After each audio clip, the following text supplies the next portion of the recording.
Neal, can you expand more on where the starvation mode myth came from? Oh, good, good. I was hoping someone would remember to ask that. And I tell you what, I'm guilty. Because I was that, sort of naive bodybuilder in the 70s and 80s.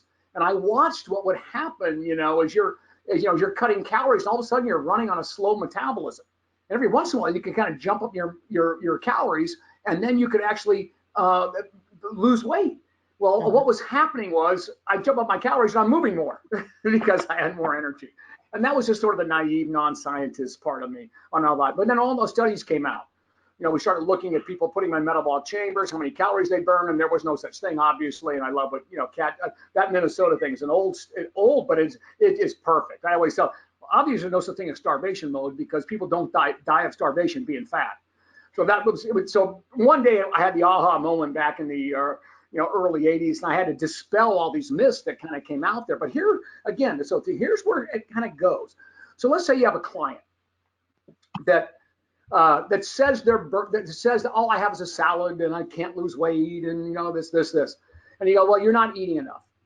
So you put them on. They come to the gym, and this happened every day to me back in the 80s when I started nutritionalysis in Gold's Gym Venice. They come to the gym and they go, okay. So I put them on a program, and I believe them. Of course, I'm going to believe my client. I'm not going to think they're going to lie to me, they're not even lying anyway. They're just saying it because they don't really kind of know what's going on. So they say, well, all I have is a salad. I go, well, you got to eat more. So I put them on a program, even though I know I'm kind of hoodwinking them on that. Put them on a program, 4 meals a day, right? Instead of their one meal, whatever they were eating. And they're joining the gym, and they're going to work out 3 or 4 days a week. Well, guess what? So now they're eating clean rather than that one lousy meal that they were eating before. And they think they're eating twice as much. They would look at, I can't eat that much. It's too much food. I go, just eat it. Just eat that amount of calories. I know what you're going to burn in your daily activities. And I know what you're going to burn in the gym now because you've added 4 days of work. Next thing you know, they're losing weight like crazy. So that was kind of how the myth starts. One, they really are underreporting the calories they really are eating in that one lousy meal, and they don't move much during the day because they're feeling miserable, and they hadn't doing an exercise program. Now they add an exercise program, eat 4 times a day, and they're feeling better, so they're neat, right? Their spontaneous activities are more.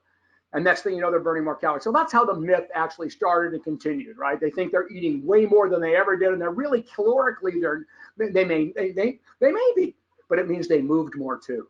So the answer is exactly the same. Hope that helps. I'm glad someone asked that. Awesome. Okay, so Michael wants to know, when it comes to calories in versus calories out, what is the generic ratio of macronutrients you suggest to start? So do you want to answer, or do you want me to, Neal? Sure. I mean, I'll do it first. I make it pretty simple. I mean, if there's a generic number that was ideal, I like the 40, 30, 30 for the average person that's an adult.